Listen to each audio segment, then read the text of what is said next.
Number 10, can use 90% of his brain. When people think of Slade Wilson, some people just think of him as another Deadpool. While Deadpool may have soared in popularity due to his feature film starring Ryan Reynolds, it is actually Deadpool himself who is the Marvel ripoff version of Deathstroke. That's right, Deathstroke actually came out before Deadpool was even around. And comically so, Deadpool was actually very aware of this, as were his creators Rob Liefeld and Fabian Nicieza. As such, when people think of Deathstroke, they often think of a skilled mercenary with a healing factor. But something they forgot is while Deadpool is mentally tormented by his own self-awareness and his insanity, Deathstroke is actually a level-headed and serious tactician, making him even more dangerous than his Marvel counterpart. Kind of making sense as to why they made him like a little more crazy. The Marvel version, get it? It's making fun of him. This is also due to the fact that the super soldier serum that Deathstroke was exposed to increased his mental capacity, allowing him to access 90% of his brain capacity. That's not how that works, but very well, comics. This makes him smarter and an incredibly fast thinker, and I would even argue that this power is way more valuable than his healing factor, as it means he doesn't have to rely on it as much. And his healing factor isn't regeneration, so he can't just like make new limbs or anything. It's just a healing factor, okay? Number 9, Master Tactician. Beyond having an enhanced brain, even before he was exposed to the super soldier serum, Slade Wilson was known as a brilliant military officer. He could easily pick up skills and was a quick learner. And he's always followed his own strict moral code and shown himself to be very disciplined. Combine this with his enhanced brain and you get a master tactician. When it comes to plotting and planning, there's almost no one better than Deathstroke in the entire DC universe. And if you don't want to take my word for it, take Superman's. When Superman needed a tactical officer, his first thought was of Deathstroke. He didn't really even know him that well at the time. He actually asked Slade to join him in fighting a war in space. And let's not forget how Deathstroke once whooped Batman's butt, a hero who is known for his contingency plans and tactical prowess himself. Number 8, Energy Lance, or Energy Staff, depending on, what you want to call this thing. I like to think of it as a lance, but When you think of Deathstroke, you might first think of his iconic sword, and while he does fight with that often, there's another weapon that Slade is also apt to reach for, his Energy Lance. His Energy Lance can be adjusted when it comes to the amount of energy it blasts you with. It can also be adjusted in size as well. Slade has used it to both stun and kill enemies. Later he has it modified so that he is actually the only one who can use it, as its activation is tied to his costume's gloves, so no one can wield it against him. The lance itself has also been known to emit blasts strong enough to blow up a helicopter in a single hit. That's insane! It should be noted that while it was capable of that feat, however, it struggles to blow a hole in battleship steel. I guess battleship steel is stronger than helicopter steel? These are like the grades of steel. What are you making with that steel? That will be the strength of that thing. Number 7, Telepathy. Sinister is also an accomplished telepath. In adaptations, for some reason, this isn't often the part of his powers that is highlighted. Watching the 90s animated series as a kid, I had no idea, but I was also like 8. So he can do your standard telepathic dealings for a radius of 250 meters, so he's not exactly the most powerful, but hey, if you get into that radius, you are in trouble. And at times he can extend it, but that takes effort. He can read your mind, project thoughts, mask his presence, take over bodily control of a person, cause amnesia. He can also erect a psionic shield. Scary stuff. He tends to do this for furthering his ends. I keep wanting to say for sinister purposes, but no, that's what he wants. Number 6, Improved Depth Perception. Deathstroke is known for his iconic mask, which if you weren't aware of, isn't just all show. Or well, it is kind of all show. Slade is very proud of the fact that he lost his eye and can still be an insanely skilled fighter and marksman without it. To show off this fact, his mask only has one eye hole. He actually lost his eye when his wife shot it out. She meant to kill him, but instead shot out his eye, after he let their son, Joseph's throat get slit. Watch out, you'll shoot your eye out with that. In fact, later when Deathstroke found himself de-aged, and with his lost eye miraculously re-healed in return, he actually found it more challenging. He had been used to compensating for so long that his depth perception had actually become almost enhanced from not having a second eye. In the end, he gruesomely removed this second eye, but even while he had it, he often preferred to cover up his one eye to make it easier for him to fight. So you'll notice he still wears the same mask even though he had 2 eyes. But then he was like, nah, don't like it. That's how good his depth perception is without both eyes. He'd rather just go one eye all the time. Deathstroke the Cyclops, we should call him. Number 5, Adamantium Enhanced. Like his heroic counterpart, Sabretooth has also had his skeleton altered and enhanced with adamantium. Once Apocalypse did this to him, and another time the re-established Weapon X was behind it. This of course makes Sabretooth even more durable than he was previously, and when Weapon X altered him, they actually actually also improved more than just his skeleton, making him stronger and also increasing his healing factor as well. However, Sabretooth is also susceptible to adamantium poisoning, and as a result, it also sometimes weakens his healing factor, as his healing factor then has to work to stave off the poison, making him somewhat weaker overall as a result. Number 4. Flight. While Deathstroke can't fly alone by himself, he has some super useful tech that makes this possible. One of the most principal of which is his Icon suit. The suit was invented by his friend Dr. Icon, also known as Dave Isherwood. When Dr. Icon first gave the prototype suit to Wilson, he actually kind of just tossed it in the back of his locker, kind of just like dismissing it. But when the final version came into his hands, he decided to start utilizing that. The suit is powered via the user's own kinetic energy that they give off while wearing and moving in it. It uses this kinetic energy to shield itself, able to protect itself from small projectiles through fist-size barriers. So if you like throw a punch or if you try to shoot him, not gonna work. Deathstroke even had the suit modded to include rocket boots, so he could also use it to fly around. Unfortunately, these rocket boots were so heavy that they slowed him down dramatically, so he really only used them for one issue in Deathstroke Volume 4. You can see that in issue 6. Still, a flying Deathstroke sounds pretty terrifying. And he also kind of got depowered because Jericho had the original suits and then he could like depower his dad, but anyways, go read issue 6. Why am I telling you about it? Just read it. Number 3. Energy projection.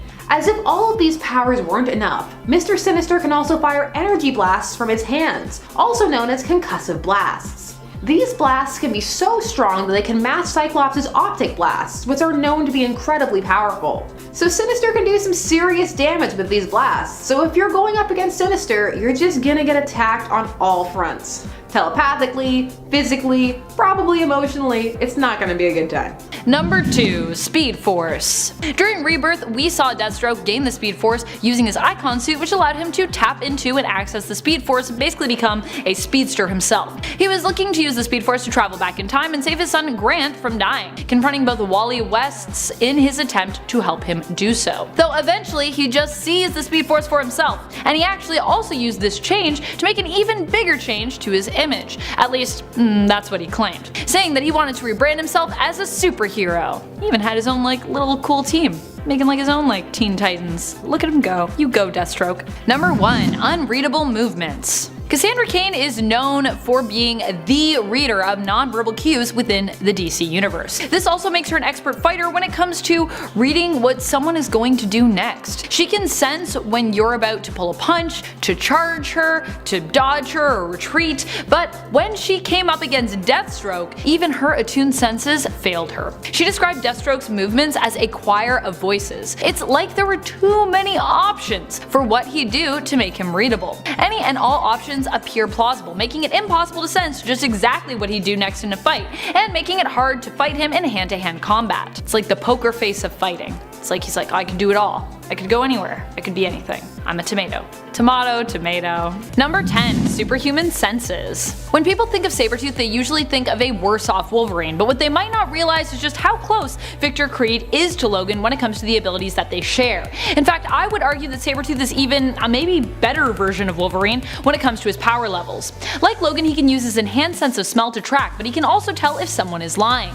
His eyesight, however, seems to be even better than Logan's. He has frequently been shown to have night vision and can even see in infrared. He has an enhanced sense of taste as well, and his sense of hearing and smell are so good he was able to use them to sense a ninja from the hand sneaking up on him and an intruder in the X Mansion that no one within was able to detect, including the mansion's advanced security systems. It's like you have a mansion full of mutants and a cool security system.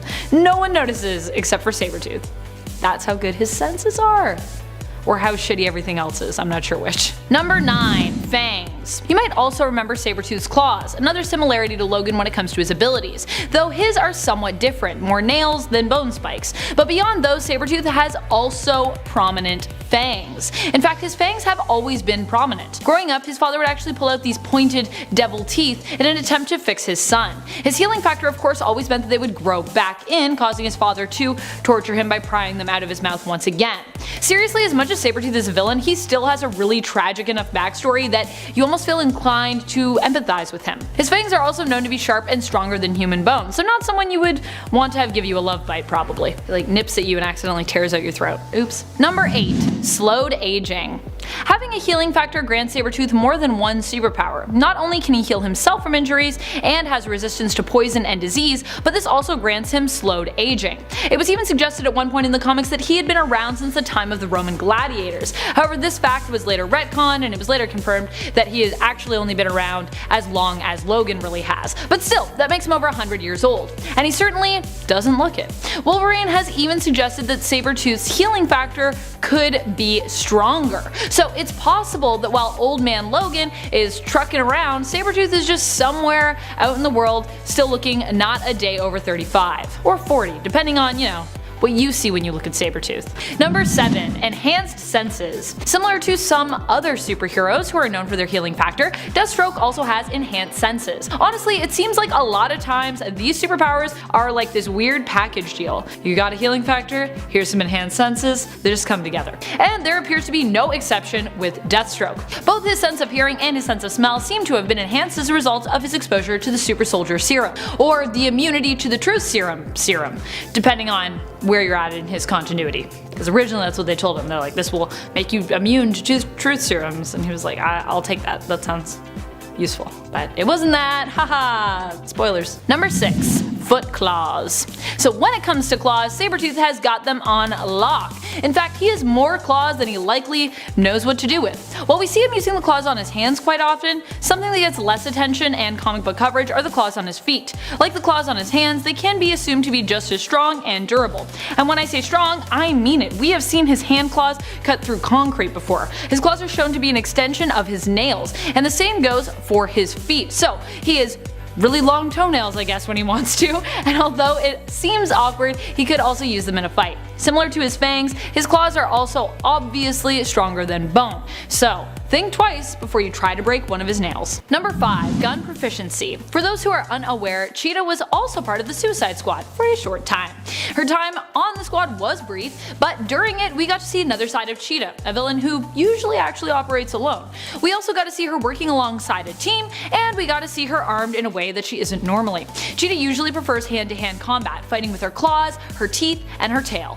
But during her time on the squad, we also learned that she can do a much more than just tear you to bits with her bare hands. She can also mow you down with firearms as well. What? While it remains somewhat of a mystery as to how she acquired such skills with firearms during her time as an archaeologist, it's fair to assume that Waller may have loaned out someone to train up her squad in using various firearms, including Cheetah, making her even more deadly and showing some growth since her introduction. I remember an issue where she actually just ran from gunfire. Well, I mean, she isn't running now. She's causing it. She's causing the gunfire. Number 4. Undetectable strike. You might have noticed that Daken seems to have a remarkable skill when it comes to landing blows on his enemies before they even seem to notice him. While he is pretty fast when it comes to his reflexes and reaction time, it turns out that the speed behind his attack doesn't actually have to do with super speed. Nah. It's more of a learned technique. While fighting Deadpool in Wolverine Origins, he explains to Wade just exactly how this apparent superpower works. It isn't about being invisible or being super fast. It's actually about simply being where his opponent can't see, coming at your opponent from a vantage point which they themselves can't anticipate. It's a pretty cool superpower because he definitely hits people when they do not see it coming at all. He's also done it when he seems to be in someone's line of sight, so I don't know what that means. I guess he's knows where your eyes are. Number 3. Healing factor. While her healing factor isn't super powerful, it still exists. Let's not forget that Mystique's mutant powers allow her to change appearance, changing her body. By extension, she can also use the same power to heal non-lethal wounds by closing them up. This ability does require a good amount of focus and energy on Mystique's part, however, which is why the idea of healing something more serious is so difficult. The injury itself would take energy and focus away from her. It has been stated before in the comics, but very rarely, leaving many to ponder on if her healing factor is really a thing, as it's not really super consistent. But for those who doubt, I'll remind you that Mystique is pretty old, and she isn't one to shy away from the fight, leaving us to believe that she must have a healing factor if she has been in physical fights more often than not during her lifespan. And I think we can all agree that she likely has. She's pretty much consistently fighting people. Number 2. God Killer. During Wonder Woman Volume 5, during the Year of the Villain story arc, we saw Cheetah wield the God Killer. This is a sword that can transform into any weapon its user sees fit. It is one of the only weapons powerful enough to kill a god. It can't be destroyed and can also absorb energy that is directed at it, dealing it back with double the force. In Wonder Woman, Cheetah uses the blade to kill Aphrodite, dealing one of the greatest blows to her foe Wonder Woman. Without Aphrodite, there's a lack of love in the world, which provides almost a lack of guidance and motivation to Wonder Woman, who often fights in the name of love. It kind of also makes her super depressed for a little bit, like she's like losing her motivation, doesn't know why she's fighting, and this doesn't just threaten her, but it also affects the entire world, as the loss of love affects everybody. Number 1. Cursing Claws. Cheetah's fangs and claws aren't just deadly because they are sharp and can tear you apart, they have also been shown to curse those that they come in contact with, sometimes. In the New 52, we saw her use them to cast a magical curse on Superman, which transformed him into a ferocious, cheetah-like creature. Barbara was able to use him against the Justice League as a result of this transformation.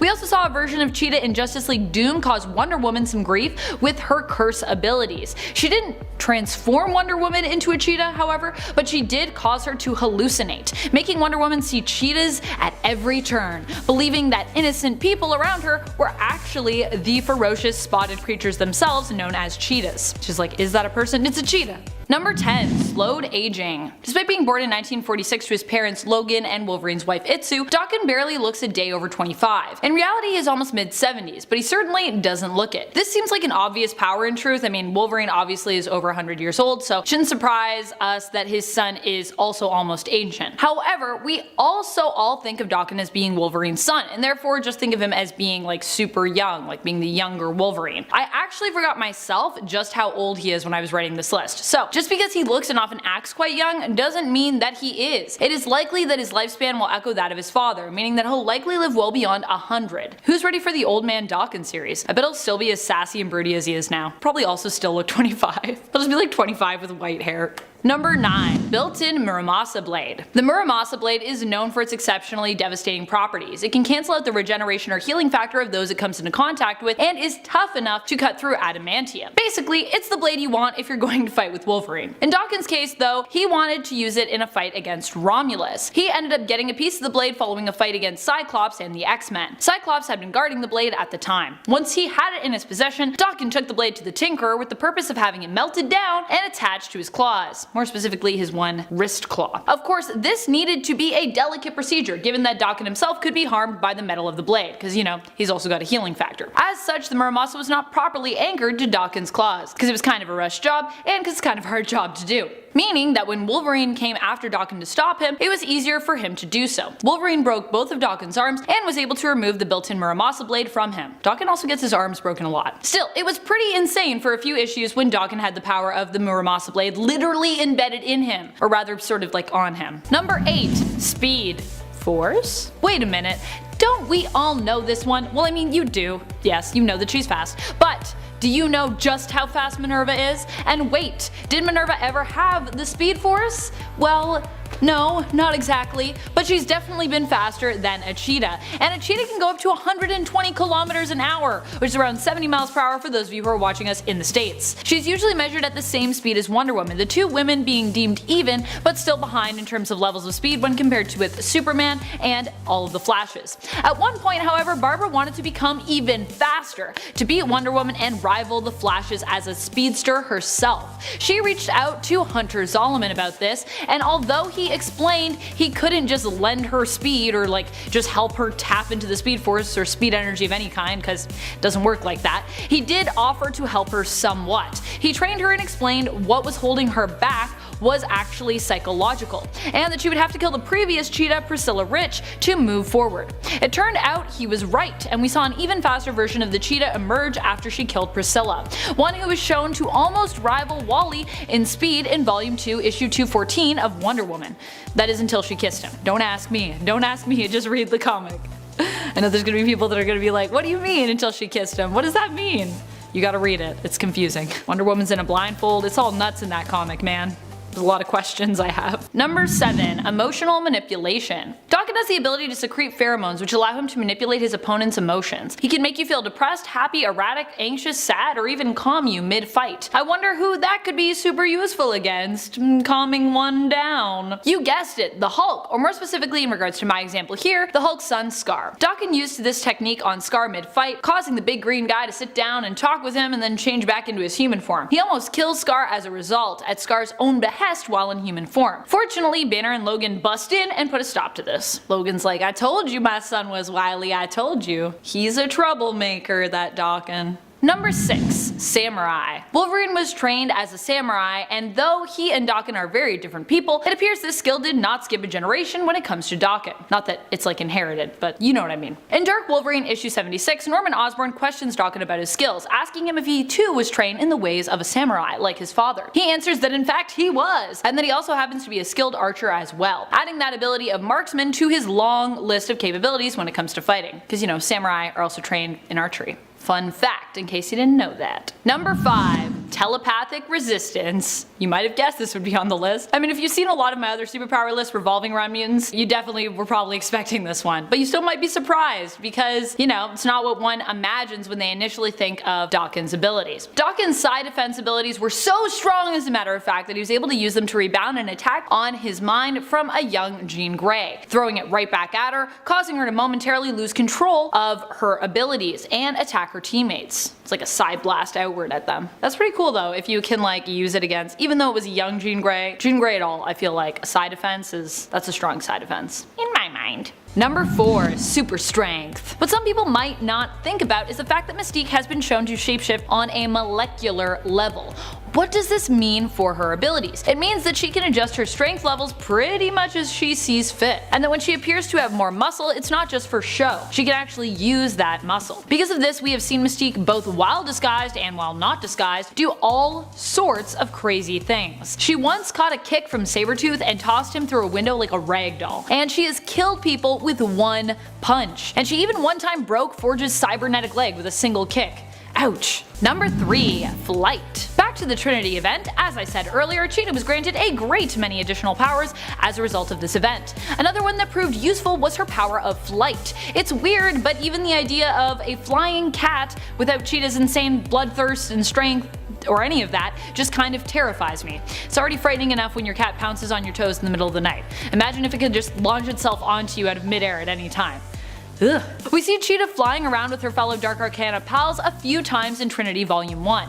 Also seeing her pal around and link up with Joker is another terrifying image we get from this series. Yeah, Joker's there too, and he's also crazy powerful. Number 2. Energy Claws. Energy Claws. While Daken was the Horseman of Death, he was granted some bonus powers from the Celestial Death Seed, which resurrected him. Oh yeah, before he was the Horseman of Death, he died. Better yet, it was Wolverine who killed him. Yeah, I think he drowned him in a puddle actually. I know, it's pretty surprising. A lot of family drama between those two. One of the powers the Death Seed granted Daken was Enhanced Claws. The best way to describe them is Energy Claws. They were imbued with some kind of dark, necrotic, or celestial energy, and his new Energy Claws appeared to be more durable and allow him to infect others with the energy that they emit. Weirder still, sometimes they still kind of show up. He sometimes still has Energy Claws. It's really random though. Number 1. Master Manipulator. Beyond being the king of sass and insanely skilled fighter and being armed with his claws, healing, and pheromone powers, Daken is also an evil genius. He's manipulated some of the best and even double-crossed those who thought they had his loyalty, proving that Daken is always out for himself, taking what he wants when he wants it with no apologies to anyone that he has to manipulate in order to get his way. Such a bad boy. Such a bad boy. He has manipulated Norman Osborn, outsmarted Reed Richards, and even used the Fantastic Four, Avengers, and X-Men in a play against one another. When it comes to devious plans, Daken proves time and time again in the comics why he's just simply one of the best. Also, you know, if you're like double crossing Norman Osborn, you're just like, I don't know, you're like a master manipulator. You don't mess with Norman Osborn. Unless you're Spider-Man. Number 10. Immortality. While this superpower hasn't been confirmed, I think after all this time we can assume it's highly possible without it having to be stated in the comics. If you haven't read anything X-Men or Mystique, you you may not know that she has been alive for likely 200 plus years. She met her greatest love, the mutant Destiny, around the turn of the century when she already appeared to be a grown adult. The hard thing about Mystique though is because she can change her appearance, it's hard for us to determine just how old she is, and some have theorized that she could even be ancient in age. As her codename implies, she is a mysterious character. We don't even know if her assumed natural state and look are actually even natural. We may have never even yet seen Mystique's true face unchanged. She may not even have one. She may not even have been born a woman, who knows? Mystery, mystery, mystery. Number 9. Deception and distraction. While it may not seem like a superpower, Mystique definitely makes it feel like one at the level she works at. She has deceived even those that most would deem undeceivable. At one point she was able to create a situation wherein a whole town was deceived into attacking Wolverine after she deceived him by making him kill an innocent woman who he thought was Mystique in disguise. She also was able to use her level of deception and distraction to delay fights in order to get the upper hand on her assailants, by often transforming into a little girl. While you would think many would know that Mystique was messing with them, especially because some of them actually saw her transform, she is so convincing as a helpless little girl that she is often able to use this to gain that upper hand, seemingly innocent until proving just why she is so deeply deadly. Number 8. Master Martial Artist. Daken was trained by Cyber, aka Silas Burr, who currently goes by the alias of Hornet. Burr trained Daken at the camp that he was placed in by Romulus after he'd been taken in by the villain following the accidental destruction of his adopted family by Daken's own hands. Long story. This boot camp located in Canada was the same one his father Wolverine had trained at. Daken was trained there for 9 months and was considered Burr's most promising student that he had ever trained. Daken was then ordered by Romulus to destroy the camp and kill everyone within it. He complied, but as he was about to finish the job and kill Burr, Romulus appeared and ordered Daken to spare Burr, whom he claimed he had plans for. It was this superior training that would later be key to Daken's abilities to defeat skilled hand-to-hand combatants later in life, like the Punisher, whom he successfully defeated with his claws and fighting skills, despite the fact that Frank Castle was actually armed at the time. Yeah, he had like a bunch of guns. The fight ended with Daken as the Dark Avengers Wolverine decapitating and dismembering the Punisher. Number 7. Size altering. While Mystique may be able to change shape and size, this was originally limited to those who were around a similar build to her. Her powers in terms of changing shape were relatively limited when she first was introduced. Over time, however, Mystique has honed her shapeshifting power and has had more of her true potential unlocked. This happened during her time in the X-Men Forever comics when she saw her power level dramatically increased in the capacity of changing size. She was then able to make herself gigantic in proportion. Based on what we've seen here and there over the years since this development, she should be able to adjust her size on pretty much an Ant-Man level, but unfortunately this seems to be a power that many writers leave unutilized, so it doesn't come up a lot. Probably because it would make her too similar to Ant-Man himself, and we'd all rather see Mystique shapeshift into everyday looking people or mutants most days, rather than, you know, giant versions of them, or giant versions of herself, or microscopic versions of herself, or really tiny versions of herself. You know what I mean. Number 6. Improvisation and acting. Many may think it would be easy to be villain Raven Darkholme. All you have to do to be the good guys, or when you're being good, the bad guys, is shapeshift into someone else and everything is pretty much almost done for you. But what people often forget is Mystique does not gain the memories of those she changes into, so her trickery and shapeshifting is more of an art than you'd think. Beyond looking like someone, she often has to play the role of the person she is imitating well enough to convince those around her, sometimes people who know that target intimately. And she's managed to successfully pull this off on multiple occasions, even when the person she's imitating is like a genius scientist, or even if she's convincing the romantic partners of those she imitates in the bedroom as well. Phantom X seemed pretty convinced when she slept with him while under the guise of Psylocke, so. Number 5. Shapeshift into animals. Not only can Mystique shapeshift into other beings, but once her power level was increased in the comics, she also found it possible to shapeshift beyond humanoids. She could give herself tentacles, turn into animals, give herself wings, and even once turn into a sheet of paper in order to survive an explosion. Making oneself almost two-dimensional and as flat as a sheet of paper is pretty impressive. Though thankfully that sheet of paper didn't catch fire in the explosion. I feel like, you know, there'd be a risk of that. While in the comics she did not possess this level of shapeshifting abilities immediately, in the X-Men Evolution animated series she started off being at this level with her powers. Mystique has even used her shapeshift abilities to make internal changes to her body, shifting vital organs around to protect them from getting damaged from injuries. Number 4. Magical Bite. Cheetah's fangs aren't all just show. She often uses them to tear people apart so she can feed on their blood. Her bloodlust comes as a punishment from the tree god Kartaga, who grants Cheetah her powers as her husband. Because Barbara was not a virgin when she became his bride, she now has a bloodlust to satiate as a result. Not that this bothers her. In fact, she seems to revel in it. But beyond using her fangs to help her feast on human and animal blood and flesh alike, she has also proven just how tough and powerful her bite can really be, because her powers are also magical. So because her powers are also magical, she can actually break Superman's usually impenetrable skin with her fangs.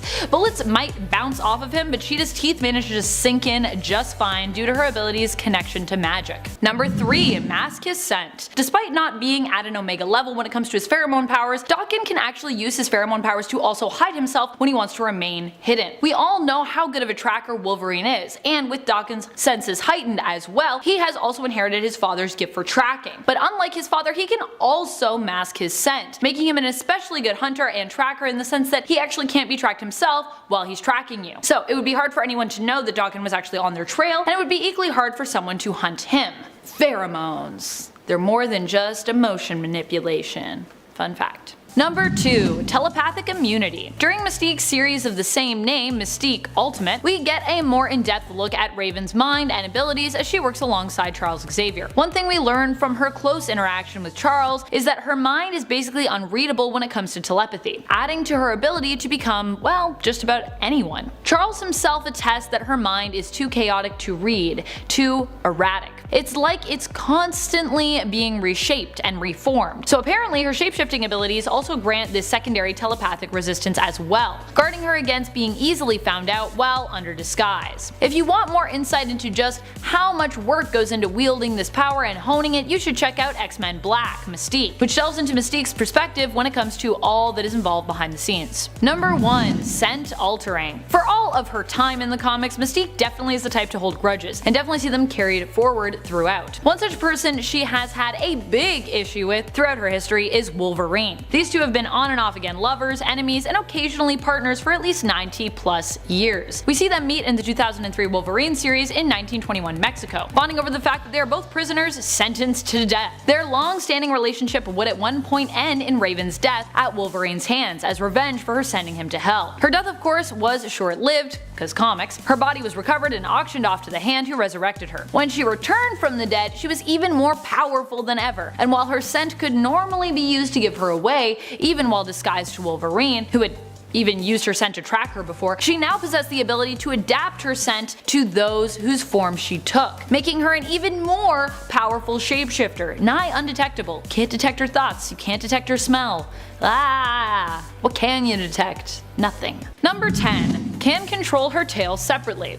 Basically, Cheetah's tail is like having another limb, and a long one at that. I know this might not sound like a super cool power, but just wait. Cheetah's tail isn't just used for agility and balance. She has also used it before to grab things away from her enemies, trip them up, knock them over, and strangle them. There's a lot of strangling that goes on with this tail, believe you me. And while a tail might seem easy to wrest your throat from, it turns out it's actually not that easy. Both Superman and Wonder Woman have struggled in its grasp before, fighting to get free of Barbara's strangle tail hold.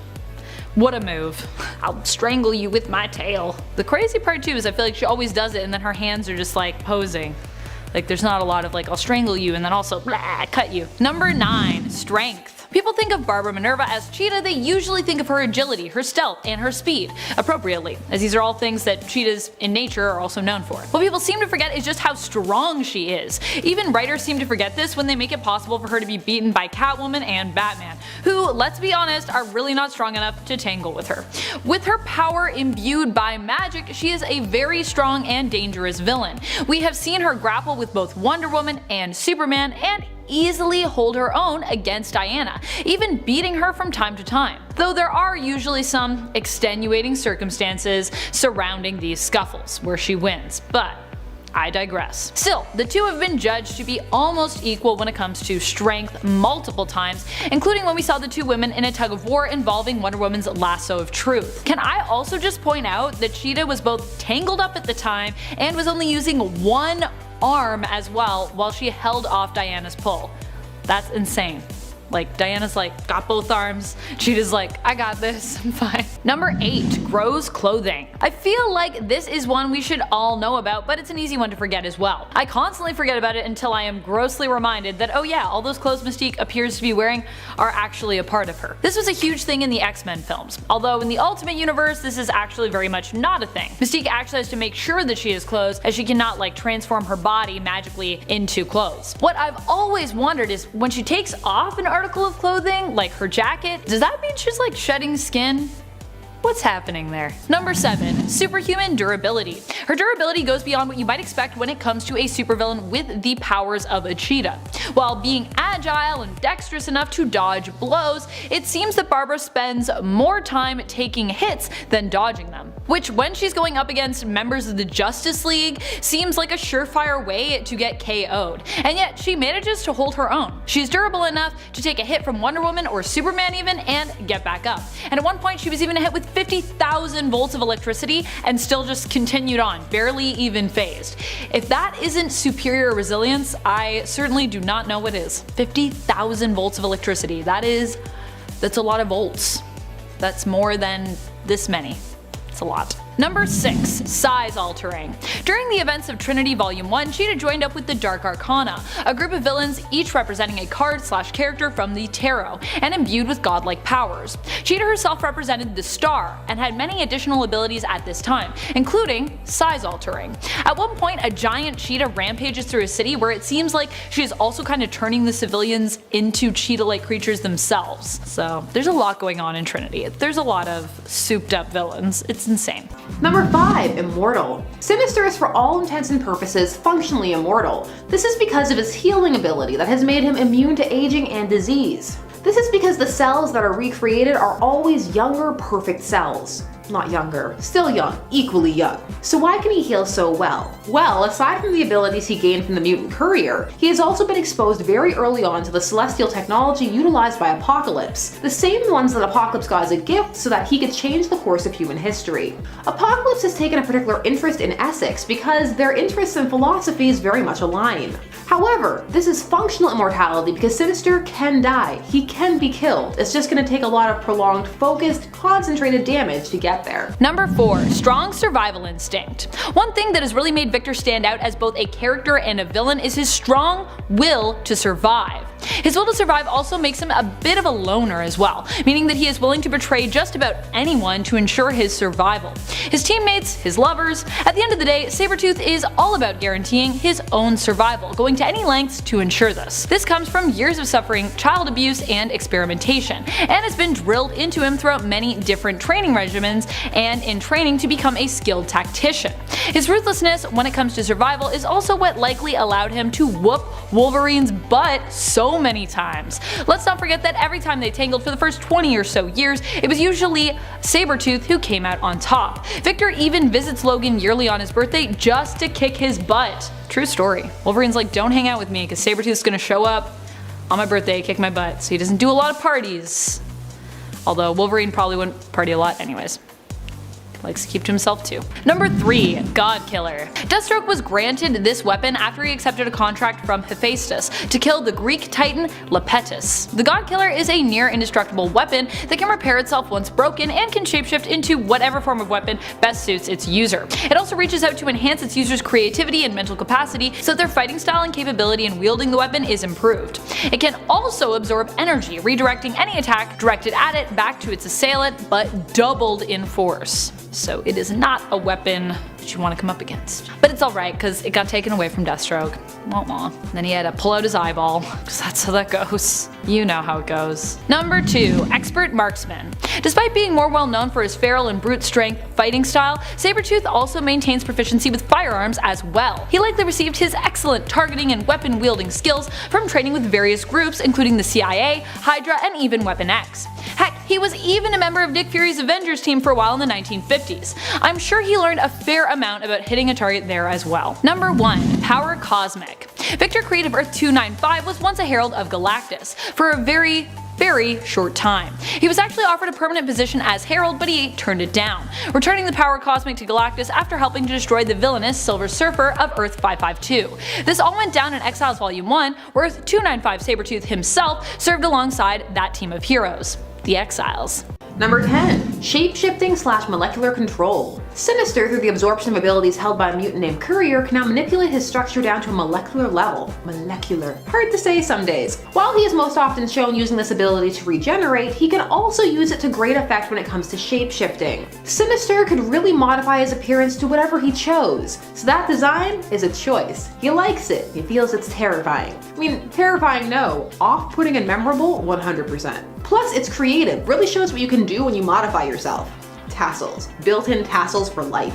Also sexy lady clones, because why not? I mean, go hard or go home. Number 9. Teleport. Sinister can teleport. This has been shown on many occasions. However, when it comes to this ability, there is a little bit of a mystery behind it. It is unclear whether this is a mutant ability he has added to his repertoire or some form of technology that he has integrated onto his person. Beast believes it is achieved through technology that he has in his headquarters, which are specifically Tesseract headquarters. But it's still kinda up in the air. Either way, at times Mr. Sinister can teleport, so watch out. Number 8. Stamina. Sinister has superhuman stamina, which on the surface may not seem like anything to write home about. Seems like an ability that for many characters, hero or villain, is just par for the course. However, in Sinister's case, how he has achieved it is pretty interesting. Also, does anybody else just like saying his actual name? Nathaniel Essex. Good name. So before he had given himself the abilities he has, Essex was trying to modify himself to peak human condition, which he would decide was the mutant form, and the next step in human evolution.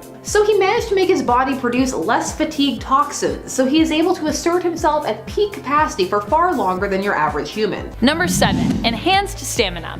Another power that is a byproduct of Sabretooth's insane healing factor is his enhanced stamina. His healing factor helps to reduce the physical exhaustion his muscles feel during prolonged physical activity. This is because they help to negate the buildup of lactic acid that would normally cause one to feel fatigued and repair damaged muscle at an accelerated rate. Number 6. Mild Technopath.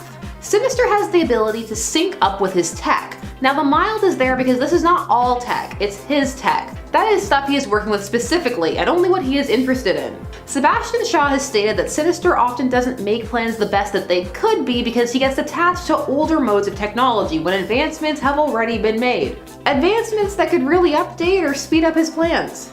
Sometimes you just get used to doing things your own way. Now I like to imagine Sinister on like a broken phone several generations old while the rest of the villain community is trying to get him like the new iPhone. Make your own fun. Make your own headcanons. Number 5. Master Manipulator. Along with being a skilled tactician, Deathstroke has proven to be a wily adversary. Not only did he plot to corrupt the Teen Titans using his own son Jericho, though that somewhat backfired, and before that he tried to corrupt them using Terra, though I'd rather not talk about the problematic yet amazing storyline that was the Judas contract, but he also has manipulated the Flash into a position of weakness so that he could attack him, and has impersonated heroes such as Batman to manipulate others into doing his bidding. Also, just impersonating Batman itself is a skill, and is pretty ballsy. Like, if Batman catches you, whew, ugh. I mean, I don't think he's scared, he's obviously beat him up before, so. Deathstroke is not scared of anyone, not even the Bat. Number 4. Telekinetically increased strength. Mr. Sinister has telekinetic abilities, which in and of itself again can seem like it's just being passed out like free samples at the supermarket, but how he uses it is fascinating. He sometimes uses his telekinetic abilities to augment his strength. So before telekinesis, he vacillates in between being able to lift between 2 to 10 tons. This depends on his current shape, as using his shapeshifting abilities can also alter his strength. However, when he uses his telekinesis to boost, he can lift up to 25 tons, and that is nothing to sneeze at. Although when you think about it, it's also double the exertion, because now it's both mental and physical exertion. Number 3. Master Manipulator.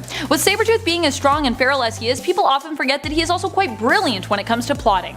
Over the years, he has created many plots and tactfully manipulated others into doing his bidding, especially Wolverine. He manipulated Wolverine into killing his own son, and in Wolverine Volume 2, Issue 10, into slaughtering an entire village of pretty much innocent people. He's used his intellect to break into a heavily guarded government facility, and to even beat Mr. Sinister, who is known for his brilliant mind. Number 2. Geneticist. That's not a power, you cry. However, in Sinister's case, I beg to differ. Allow me to elaborate. It was Nathaniel Essex's interest and abilities to manipulate genetics that granted him powers in the first place, as he used himself for experimentation. And his powers come from multiple sources, so even then it can be hard to trace. He learned to add abilities to himself and made himself a mutant by choice and design. That's pretty impressive, actually. He's also used this ability to create an army of clones. So without this first interest, there would be no Mr. Sinister in the first place, and that makes it pretty important. Number 1. Gambit. Now, Sinister has a complicated relationship with several mutants, but one prominent one is Gambit.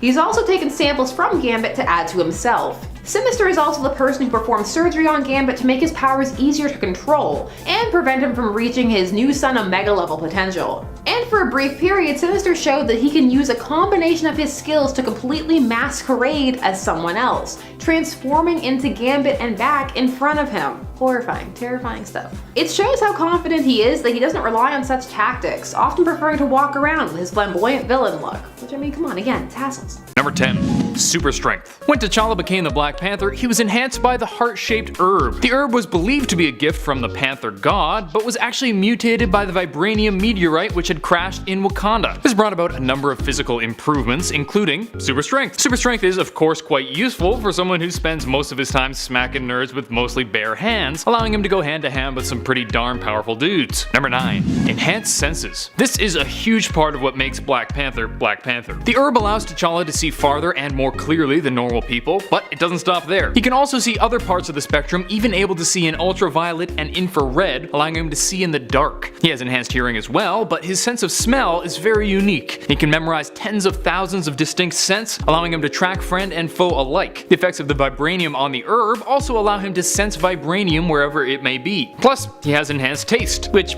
isn't super helpful in heroics, but he'd be great at a wine party. Number 8. Super durability. Another effect of the herb is that it gives T'Challa increased durability. His bones and muscles increased in density, essentially causing his body to become lightly armored. However, he takes his durability to new levels when he suits up, since his suit has vibranium woven into it, which helps to protect him against even the most dangerous of threats. Number 7. Enhanced reflexes and agility. Thanks to the good old heart-shaped herb, T'Challa also gained heightened reflexes and agility. This made his already incredible martial arts ability even more deadly, allowing him to see and react to movements of his opponent super quickly, as well as run at great speeds. Number 6.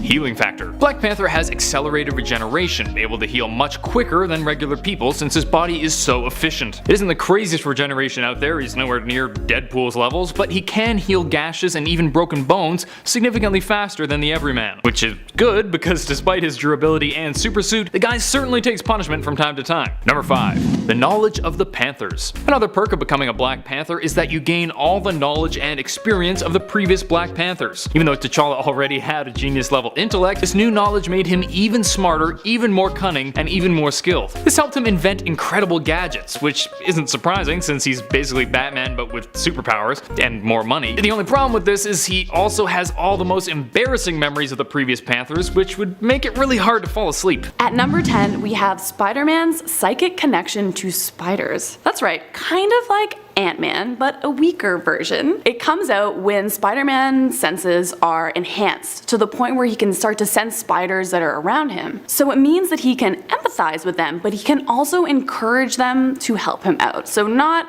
as hardcore as all the ants, taking over and helping out, but they can, assist a little bit. Kinda neat, had no idea. At number 9, we have a genius level intellect. He's nerdy and smart, and we definitely know that. We've seen that over the years a ton of times. But in Amazing Spider-Man number 588, it was stated that Peter Parker's IQ is higher than 250. Albert Einstein's is 160, so whoa, this guy is smart. Proof of this is all throughout the Spider-Man universe. He develops power-enhancing formulas, antidotes, he even hacks into Tony Stark's computer system to discover the Parker particle. So he's really, really smart. Up next, number 8, we have accelerated healing. He's no Wolverine or Deadpool. It's not like a really quick, suddenly he's healing, but he's been beaten by the Hulk to a bloody pulp and survived it. He's gotten acid in the face and come back for it. He's even been burned so much that he's basically unrecognizable, has a night's sleep, and looks the same again. At number 7, we have camouflage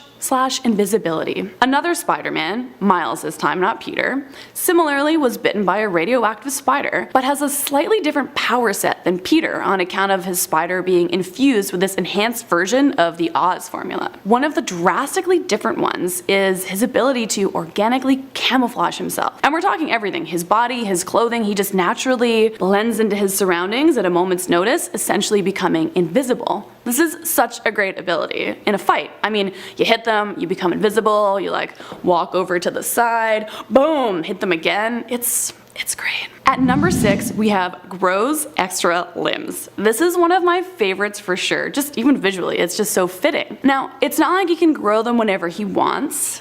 In a 1971 The Six Arms Saga, which was written by the late Stan Lee himself, Peter decided he didn't want to be a Spider-Man anymore. He didn't want the Spider-Man abilities, so he, using that wonderful intellect of his, creates a formula that's untested to get rid of his powers. After he drinks it, he falls asleep, has all these horrible dreams, and when he wakes up, he now has 6 arms. Whoops. I guess not like the biggest genius ever, but hey, luckily a doctor helps him reverse it. So there you go. Number 10, symbiosis. We learn in the series Web of Venom, Venom, that Wolverine was actually one of the first mutants to ever merge with a symbiote. He ends up linking his mind with the symbiote, who recalls memories of Nick Fury torturing it, causing them to attack Fury. Eventually the symbiote would be separated from Wolverine, though it would later speak its first words, seemingly as a result of their time together, and would save Logan's life while merged with another being. In the older Spider-Man game from 2008, Spider-Man Web of Shadows, it was also revealed that Wolverine was able to achieve symbiosis, inciting a fight between the player as Spider-Man and this version of Wolverine, merged with one of the symbiotes. Venom Wolverine. Number 9, lycanthropy. That's right, at one point Wolverine was an actual wolf. Well,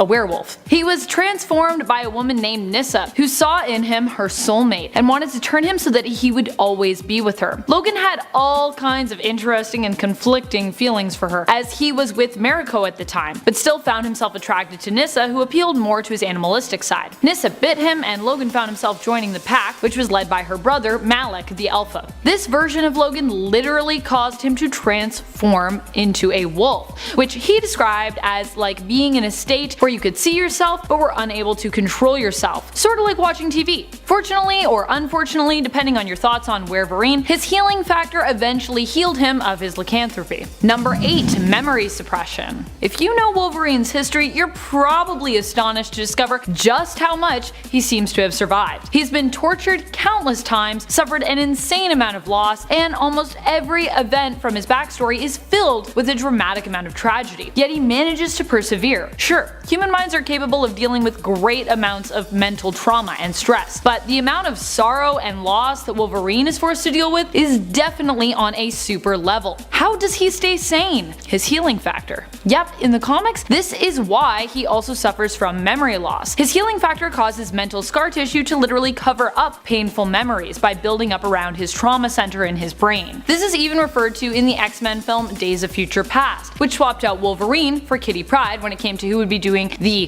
time traveling, using the mental capacity of his healing factor as the excuse for why Wolverine would be sent back, as time travel is apparently very hard on your mind. In the comics, we discover that this is also why Logan does not remember his life as James Howlett, or his childhood friend, which he accidentally killed, Rose. Number 7, vampirism. Wolverine becomes transformed by the vampire army after being bitten. While being a werewolf seems to be something his healing factor was capable of curing, vampirism isn't. His vampire side warps his mind, turning him against his fellow X-Men, and seemingly making him power hungry. Not too surprising, to be honest, as being a vampire basically grants Wolverine even stronger superpowers than before, and armed with his healing factor makes him almost undefeatable. Still, he only remains a vampire for a short while. Cyclops had his blood tested for immunity against the vampire virus, but while he did this, he also had Logan secretly injected with nanites that would disable his healing factor. Boom. Scott Summers activates those nanites when he goes up against Logan in order to cure him of said vampirism. While appearing to be pleased at regaining control of his free will and free of his vampiric nature, Logan also seems severely displeased at the fact that Scott did all of this without his permission. Come on, Scott, you should know, don't inject people with nanites before you ask them.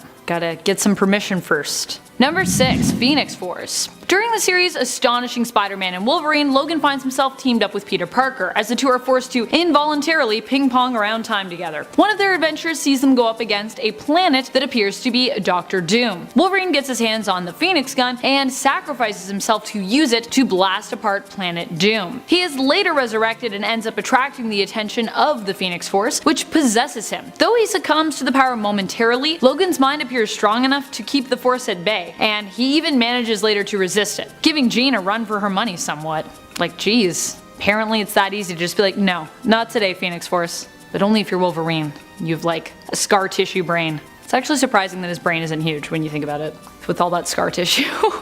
Number 5. Fishnet Armor. During Volume 3 of Birds of Prey, Kandor joined the team for a while. Due to Black Canary making a jab at his costume, he decided to make fun of hers, focusing on the fact that she was wearing fishnets. How rude, how rude, how dare you. This is when we discovered, though, the tactical purpose behind Black Canary's fishnets, which I love. She later told him, when he kept calling her fishnets, that these fishnets were actually armor. They were Kevlar carbon fiber polymer mesh with self-repairing nanobots, so take that. Also, her initial response to his remark about them is priceless. She makes fun of his birdsuit, he asks if she's wearing fishnets, and she throws the question right back at him, saying that he's been staring at them for long enough, so he should probably know. Number 4. Reality warping. Wanda is no stranger to warping reality, especially in WandaVision. I mean, of all things. It's the main theme. It's super impressive when she uses this reality warping power when she's fighting as well, not just to make herself in a sitcom. It's kind of like Thanos using the stones to make Doctor Strange's spells turn into butterflies, or when he literally pulls reality closer to him. It's insane, but basically Scarlet Witch shows this technique when she battles Hope Summers in Avengers vs. X-Men issue 6. And Loki, being the god of mischief, would have had a fun time going against Wanda as well, because she too can create these massive illusions. She actually once tricked the Emerald Warlock to make him believe that he had actually defeated her in a battle. Scarlet Witch then reveals herself without a single scratch on her face. Coming in at number 3, we have Venom's healing ability. Now, healing abilities aren't exactly rare in the Marvel Universe, and Venom's can do everything you would expect from the gift. Cuts get healed over, broken bones are fixed in place, and any limbs lost can be easily regenerated. However, there's one aspect of Venom's healing that seems to go beyond that of even Wolverine. When Eddie Brock found out that he'd contracted cancer, the Venom symbiote was able to slow the cancer's spread and eventually healed the entire affliction. Curing cancer? That's definitely outside the realm of usual superhero powers, and something Venom definitely doesn't bring up enough. Number 2. Chaos Magic. The end of episode 8 of WandaVision had fans pretty jazzed. See, Agatha Harkness refers to Wanda finally as the Scarlet Witch, but she also references chaos magic. So what is this chaos magic? Well, in the comics, Wanda got her powers through the old god of chaos, Chthon. This god came to her the day she was born, not really a blessing, but rather it was done so that this chaos god could add to Wanda's powers and then use her as a vessel down the road one day when she's fully grown. We see this all take place in Avengers issue 186, but luckily the Avengers stopped this from happening in the next issue. So perhaps for the MCU telling of this story, maybe Agatha is just going to take the place of the chaos god and maybe try and feed on her magic to do more herself. But with Vision coming back and the kids being Wiccan and Speed, I don't think she'll need the Avengers here. I think she'll just need her happy family to take out all the evil. And finally, number 1. Magical awareness. Wanda is loaded with many amazing abilities. As we just heard, a handful of them. We could do 2, maybe 3 videos on her abilities alone. But one of the coolest, in my opinion, is her magical awareness. It's like a feeling. It's kind of like spider sense, but for magicians. So Wanda has the ability to be aware of pretty much anything that affects her or her surroundings. She can also detect auras. Super witchy. And we see this as well in issue 1 of Scarlet Witch, when Wanda senses something out in the city that isn't right. And then when Agatha responds with, well, yeah, it's New York City, things aren't right all the time, Wanda says, no, it's witchcraft. She can feel it. She can determine if you're good or evil, and she can also track magic. In The Order, issue 5, she's able to tell where Doctor Strange last used his magic. And then in Avengers issue 152, she could also determine the origin of a stone by using this magical awareness. Number 10. Super durability. Dinah is tough and strong. In the new 52 and even before this all likely came from the training that she did prior to her life as a vigilante, and her experience fighting crime thereafter. At one point, she is shown being durable enough to survive jumping down a stairwell to save time, and catching herself on a ledge with a single hand. The fact that she doesn't appear to injure herself or break any parts of her hands or her wrists or her arms or dislocate a shoulder shows just how tough she is and how brave she is for even trying such a stunt. I mean, like, whoa, I would not do that. I'd be like, I'm gonna die. She does kind of jump over the rail being like, I might die, but it's fine. Number 9, Master Martial Artist. In the New 52, Black Canary was retconned. Instead of being the daughter of a vigilante and a police officer, she grew up an orphan on the city streets. Desmond Lamar was the owner and trainer of a dojo and found her dumpster diving. He took her in, giving her food and lodging in exchange for her help cleaning and maintaining the dojo. Eventually, he also began to train her. She went on to become a black belt and a master martial artist, being trained in jiu-jitsu and judo. When Desmond discovered he had cancer, he changed his will so that Dinah would inherit the dojo after he passed away. Oh my gosh. And while it was in her care, she actually trained many other students there as their master. That is until the dojo was lost in a fire during a citywide power outage, which caused Dinah to begin her career as a team-based hero who would then go on to gain her superpowers. And let's not forget that one time that Black Canary and Lady Shiva swapped lives pre-New 52. Also, Lady Shiva's trained her a bunch, so there's a lot of stuff here. Number 8. Accuracy. When you have been in and out of a relationship with Green Arrow as many times as Black Canary has, you would kind of expect that she might have some proficiency with a bow, and this might have rubbed off on her because, it's kind of Green Arrow's thing. And in a way, it has. One thing that we have seen Black Canary adopt is a certain affinity for accuracy. That is to say, she has a way with arrows. More specifically, we've seen her use speed, accuracy, and skill to pluck an arrow mid-flight, right before it was about to strike its intended target. Impressive. Along with that, we have seen her accurately destroy an arrow as it soared, targeting and shattering it with her Canary cry before it could find its mark. Which, is less impressive because I feel like it radiates, but still pretty cool that she could be like, just break it. Canary cry is so useful, actually. When people know how to write it properly, it's a pretty cool superpower. Number 7. Witch Sight. Being the Scarlet Witch, Wanda Maximoff has the ability of Witch Sight. And I think we're going to start seeing this more now with WandaVision creeping up to that finale, because at the end of episode 8, we see Agatha Harkness in full-on witch form. She's floating, she's got Billy and Tommy by the neck, and she looks pretty good too. As far as old witches go, I'm like, you seem pretty good. It was an epic way to lead us into the finale. A lot of secrets are coming out, and Wanda in the comics uses her witch sight to see things, of course, beyond a normal human's capabilities. In Scarlet Witch Volume 2, Issue 2, she was able to detect this powerful, invisible Minotaur. Also, an invisible Minotaur sounds way scarier than Thanos. I don't know, that sounds terrifying. She also uses this witch sight in the next issue to see Agatha Harkness's spirit. Now, she wasn't able to see this during the sitcom parts, so either Agatha revealed herself, or she allowed Wanda to tap in and see her true Salem witch look. Either way, she has a great look and Wanda can see it, so something's cooking. Number 6. Canary Cry Bombs. Black Canary isn't always superpowered in the comics. In fact, in the Arrowverse, she doesn't have powers at all. Laurel Lance, as we know her, is actually forced to rely on tech for her Canary Cry as a result. And likewise, when she has become depowered in the comic book world, Dinah has been forced to turn to tech to give her that extra oomph. One of her favorite gadgets to use in times where she has found herself without her superpowers has been her Canary Cry bombs. These circular little bombs explode with a big, shrill sonic blast, and work to provide a good substitute for her debilitating and destructive scream even when she's without it.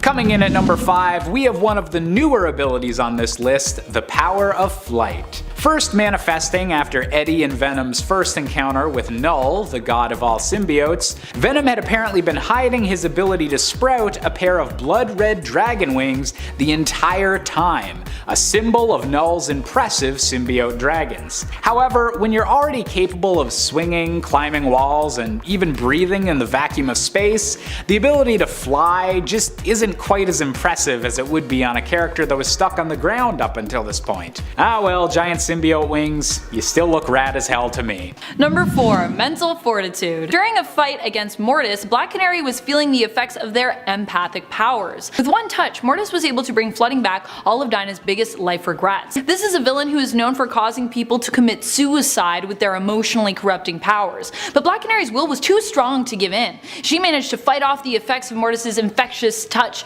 focusing on the love for her teammates and refusing to give up. Not only is she physically strong, but Dinah is also emotionally strong as well. Number 3, time control. Doctor Strange wasn't the only player with time control. I mean, my hopes are that by the end of this show, she unlocks all these crazy Scarlet Witch abilities and everything I've listed just becomes part of her power roster. Just full-on Scarlet Witch mode. And then she becomes the new Time Master after the next Doctor Strange. Hopefully, it's a stretch, but let me explain. I think this whole show and, well, the MCU up until now is basically just her getting beat down. And now she's just gonna start rising up, this time in full control. But yeah, she controls time in the comics, specifically in Uncanny Avengers issue 4. She slows time down and her powers are so strong that she can stop or freeze time. She does so in Star issue 3, where she literally freezes time so Ripley Ryan doesn't take out Jessica Jones. She also makes the Avengers have a little timeout during Captain America and the Falcon issue 6. If only she could, speed up time so we can see what happens in the finale this week, that would be great. Number 2, liquefy. Eventually, Black Canary's Canary Cry has become so strong that it has been implied in the comics that she can liquefy bones and even shatter skulls and dissolve brains. So while you think earplugs might be all you need to deal with Black Canary, you'd be wrong. Not only is she tough, a skilled fighter, an amazing singer, and a skilled driver, but her Canary Cry has grown over the years to become one of the most powerful superpowers. Not just for her. As I said before, it's her only real superpower, but also within the DC universe it's just become super powerful. As her Canary Cry grows, who knows what she'll be able to take on next. I'm just waiting for her to develop enough that she might be able to use it to cause like global earthquakes and tidal waves. Like she'll just be creating natural phenomenons with it. Not that a superhero would likely seek to do that, of course. That's my supervillain mind coming in. Sorry about that. Number 1, demolish buildings. No big deal. During the Clash of Daggers story arc, Black Canary experienced an increase in her power levels. These flare-ups were causing her to lose control of her powers somewhat, and she accidentally created a citywide power outage in Gotham when, during a fight, she blew up a power station. Yeah, and she wasn't even trying to do that. I know, it's crazy. The flare-up she was experiencing made her unleash her Canary Cry uncontrollably on a level she hadn't previously experienced. Also, she knocked Starling down pretty hard in the process as well, unintentionally. But it was like a cliffhanger at the end of that issue. You were like, oh my gosh, what happened? But then Starling got right back up, so not as cool. Still, the power station was destroyed, that's pretty cool. I hope this list gave you something new to appreciate about Black Canary. Coming in at number 10, we have Venom's ability to detect members of his symbiote family. Like many other carnivorous, terrifying alien races from beyond the stars, the symbiotes have something similar to a hive mind that, when utilized, allows Venom to know the general location of any symbiotes that originally spawned from him. And while it's not a perfect ability, given the amount of times that other symbiote villains have been able to block Venom's radar, it's still a pretty unique talent that comes in extra handy every time Spider-Man needs help facing another symbiote threat. Coming in at number 9, we have Venom's power of parasitic inheritance. While the Venom movies have recently made it seem like Venom's similar appearance and abilities to Spider-Man are all just a weird coincidence, the comics make it clear that this was anything but. When the Venom symbiote was originally bonded with Peter Parker, it actually inherited some of his spider-based abilities, meaning that Venom will always be able to create webs and use the Wallcrawler's powers against him. This also means that if the Venom symbiote infects any other superpowered heroes or villains, it can also gain their powers, which honestly has been pretty underutilized in the Marvel Universe so far, with the exception of the occasional What If storyline. Coming in at number 8, we have Venom's matter manipulation. Now, everybody knows that Venom is made of weird, icky goop that he can control. It's kind of his most defining trait, and his initial twisted, melted Spider-Man appearance is still iconic to this day. But did you know that this ability is actually way more powerful than you might think? Whenever Flash Thompson took over the role as the symbiote's host, as Agent Venom, he showcased the ability to use bits of his symbiote essence as a projectile weapon or bullet, and then using his manipulation abilities on the bullet to tear an enemy apart from the inside out. Definitely not the nicest way to take out a villain, but hey, he's still Venom, so you gotta have a little bit of anti in that anti-hero. Number 7, motorcycle. Okay, I know what you're thinking. Amanda, having a motorcycle is not a superpower. And you're right, it's not a superpower. But hear me out. Black Canary just doesn't own a motorcycle. She's exceptionally skilled at driving it. And just driving in general, actually. In my opinion, she could actually add stunt driving to her resume as a skill. Based on what she's shown us, this is a job she could definitely rock. Also, I would read a series where Black Canary was a stunt driver. I feel like that'd be super cool. She's like, I'm a rock star by night and a stunt driver by day. Basically, I'm just the coolest person ever in my fishnets. Coming in at number 6, we have Venom's all-natural tracker beacons. Another addition to his moveset during the Flash Thompson / Agent Venom era, Venom didn't need to rely on technology or GPS when trying to track down one of his targets. By using the same ability that allows him to know the location of his offspring, Agent Venom was capable of sticking a piece of his own symbiote self onto others and then track them down as if he'd placed a literal beacon on themselves. It might be crude, low-tech, and a lot goopier than your usual method of tracking, but you really can't argue with the results. Number 5, spells and phrases. When Wanda says those 3 words, no more mutants, the world just flipped. But Wanda has a vast array of spells she can use, and I'm really hoping we start to see this side of her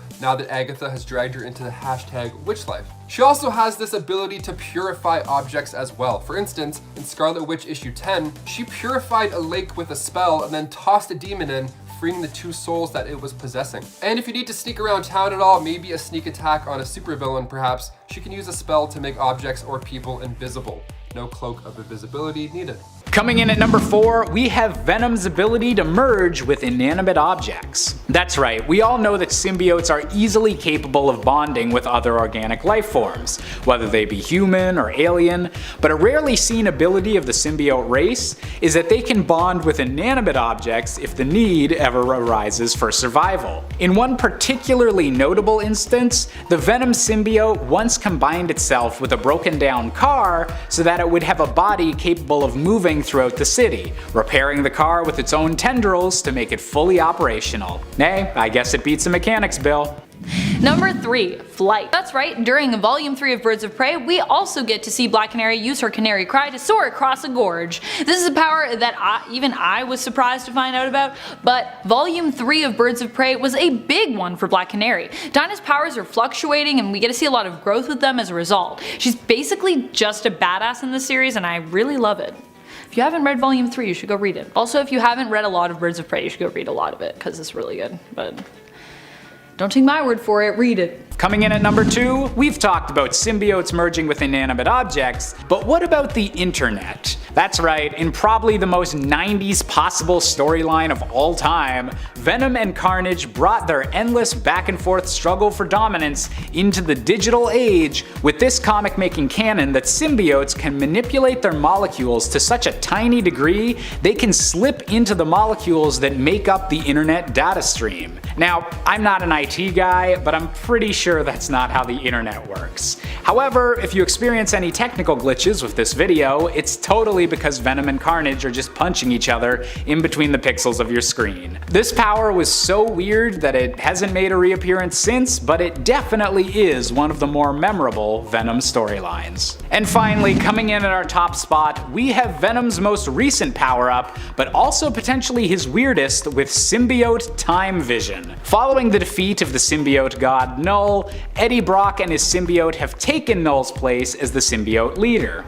With this great responsibility comes a lot of great power, including the ability to not just merge with any symbiote throughout space, but throughout time as well, meaning any symbiote, past or future, can be suddenly seen through the eyes of Eddie Brock. With Eddie initially being completely overwhelmed by the disorienting process, this is a power that may take some time to properly wield, but could just be Venom's strongest gift of all. Number 10, nature manipulation. This one's a little fun, but not too shocking when it comes to magical beings. Nature manipulation, that's right. If you're not too happy with your garden or your lawn situation, Wanda could come over and just fix it all up for you easy peas. She can manipulate and control nature at her will. She even says all things organic bow to my will, whether they be fire, air, or water. In giant-sized Avengers issue 4, we see her literally attack Vision with a giant boulder. And then she even uses hot magma as a weapon at one point as well. You can't bring guns to a boulder fight. That's just how it works with these Avengers. And before we go on to number 9, guys, if you could go ahead and give us a thumbs up on this video, because it really does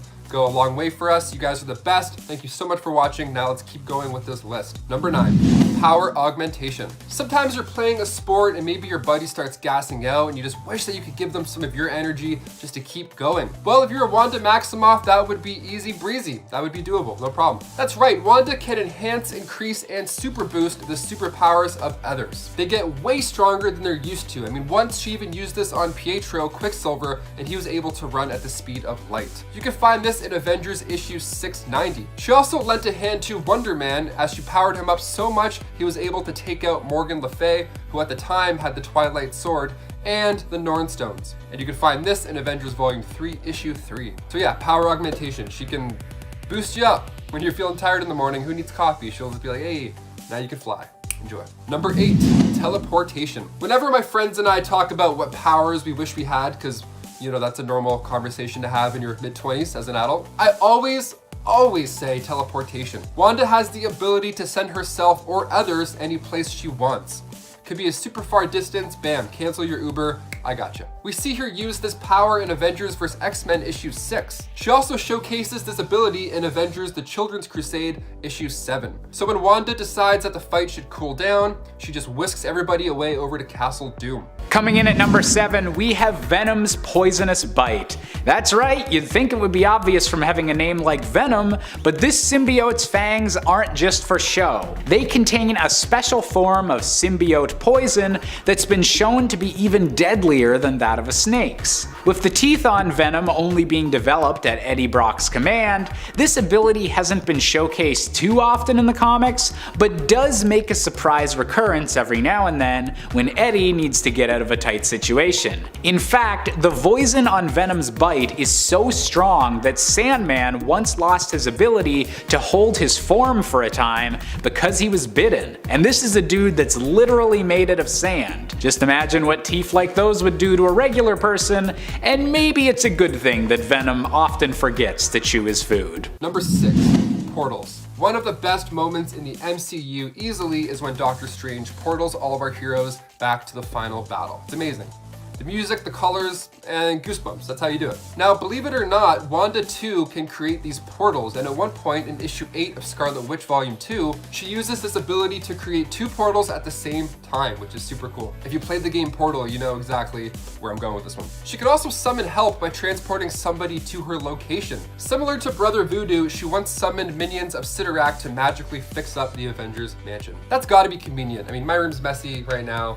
I could really use some minions of Sidorak to come and do some laundry. Number 5, lie detection. The combination of Logan's heightened senses allow him to operate as a fantastic lie detector. He is able to recognize superheroes' secret identities by matching their scent, no matter how much Peter Parker wants to try and insist that Logan has it all wrong. Peter Parker's like, no, I'm not Spider-Man, oh no. And he can also detect the slightest changes in someone when they are sharing information. A change in heartbeat, tone of voice, or the fact that you could start to slightly sweat could be picked up by Wolverine and help him determine if you were lying or not. Probably another reason he is considered an expert spy. In other words, when confronted by Logan, you probably just want to be honest with him, lest you risk him going into a rage as a result of your perceived dishonesty. Ugh. Number 4, hot claws. Sounds so ridiculous when I say it like that. After being resurrected, Logan found that he had access to a new ability as a result of going into his berserker rage. When Logan goes berserk, he becomes more animalistic and impulsive, less in control of himself and his emotions. This can be seen in the comics when Wolverine feels an intense sense of betrayal or loss, which sometimes sets him off into a rage. Think of the Barbarian class in Dungeons & Dragons, sorta like that. When he was resurrected, he found that going berserk would also cause his claws to go hot. They have been revealed to be hot enough to light fuel in the comics, and I imagine would be like fighting someone with a set of hot pokers attached to their arms. Pretty terrifying. But at least any wounds you received fighting Berserk Wolverine would be instantly cauterized, so that's a plus. You're not gonna bleed out probably. Still don't want to fight Berserk Wolverine, that seems crazy. Don't do it. Number 3. Hulk. Wolverine even had the Hulk's powers for a time, I know, though he sort of had to sacrifice his smarts for them, and kind of received them against his will. But still, he had them. After the leader and Dr. Aliana Alba get a hold of Wolverine and Bruce Banner, they transform them to take on Weapon H, Clay Cortez, known as Hulkverine. They become Hulkverines in their own right, but their mental capacity is reduced, turning them into rage-filled smashing and slashing machines. Snick, snick. Wolverine also has his hot claws in this form, and as such is a frightening foe to come up against while hulked out. He has no idea what's going on, he's got hot claws, he's big and green. Scary. Number 4. Telepathic resistance. Black Panther is insanely disciplined, in full control of both body and mind. This has obvious effects, making him one of the best fighters in the world, but also seems to give him some serious protection from telepathy. We've seen him resist telepaths a few times. In Cable number 54, Cable's strong telepathy could barely notice him hiding in the trees, and in Original Sin number 4, Emma Frost described his mind as, quote, a bear trap wrapped in barbed wire that someone set on fire. So maybe don't try reading his mind. Number 3. Hypercosmic awareness. After being exposed to the mind of Galactus, T'Challa started having visions both while awake and sleeping. He began to be able to perceive the universe on the cosmic scale, similar to how Galactus sees it. He could see the future and sense the cage around the Marvel universe as well as the others outside of it. But this wasn't the only time he saw things he shouldn't. Number 2. Premonitions. After being exposed to an amount of pure vibranium thanks to the evil Jakara, T'Challa began having premonitions of events that had not yet occurred. He realized that he had gained some sort of clairvoyance, even able to identify drawings on cards while blindfolded, and he knew when his aides were in danger. However, just a few issues later, this was retconned / re-explained as a vibranium mound simply heightening his already heightened senses, letting him sense crisis points, which is kind of stupid, but it's fine with me because it would have been ridiculous if he also had clairvoyance. Number 1. Raising the dead. After making a bargain with the Panther goddess, Black Panther became the King of the Dead, and gained yet another amazing ability: he could raise the dead to do his bidding. Yeah, not really something you normally associate with heroes, but a man's gotta do what a man's gotta do. T'Challa later used this ability to lead an army of undead soldiers, Hulks, and Thors to attack Doom's Battleworld fortress in Secret Wars number 7. It's believed that his other powers were enhanced as well when he became King of the Dead, but I'm not too sure about that. Oh, and he had the Infinity Gauntlet too, but that's a story for another time. For number 5, we have equilibrium. We see this all the time throughout all of Spider-Man, but I don't think we really register it. He has this excellent equilibrium. We can see him jumping around all the time, sticking to things, and what we don't realize is that his body is naturally adjusting at all times, keeping him upright on even the most oddly angled surfaces and after lots of those much-loved Spidey acrobatics. Oh my god, speaking of acrobatics in Spider-Man, have you guys played the new Spider-Man game? It's so good! The web slinging they finally have down, the combat system, it's so beautiful. It's just like, oh, it's like you're playing an action movie. You should definitely check that out. At number 4, we have bulletproof. Okay, it's not that he actually physically becomes bulletproof, but he became the Iron Spider, and that's that suit that Tony Stark gave him or built for him. So not only was it bulletproof, but it also boasted other things like these extra metal arms and stingers. Thank you, Mr. Stark. You're a lovely man. At number 3, we have one I really didn't see coming: cosmic power. That's right. In Spectacular Spider-Man number 158, Spidey goes cosmic. He's bestowed with unipower to defeat these unusual and extra difficult bad guys. He gets godlike strength, he can shoot energy beams from his hand that are strong enough to destroy a planet. What? Watch out, Shazam. Watch out, Captain Marvel. There's a new kid in town. Number 2 is one we have heard of many superheroes having, but haven't really thought about Spider-Man having it, and it is super speed. Yes, he has great agility and spidey senses, so he looks fast, but he's been known to outrace speeding cars or travel the entire length of Manhattan in 10 minutes. 10 minutes! That's like going over 100 miles per hour or something like that. He has been so fast sometimes that he is like a blur. He'll like come into a room, take out a bunch of people, and no one even sees him. So I don't know, maybe the Flash and him should like exchange numbers, hang out sometime. Number 2, Feral State. The 90s was an admittedly weird time for the comics. It was during this time we were introduced to a side of Wolverine that we had not seen yet, and it was revealed that his claws were in fact simply made out of bone. We learned this after Magneto stripped his skeleton of adamantium. This also triggered a mutation in Wolverine wherein he began to resort to a more feral and bestial state as time progressed, even losing the appearance of his nose and some panels, looking more like the animal he gets his codename from, a Wolverine. He would eventually regain his adamantium skeleton and return to the Wolverine we knew before. Not necessarily calm, but more logical than that of his feral state self. It would appear that this ability was only accessible when the adamantium is removed from his skeleton. And yet we also see Logan as James when his claws are merely bone, and yet this doesn't seem to be as great of an issue. In other words, this seemed to be a power state that writers would rather we forget about.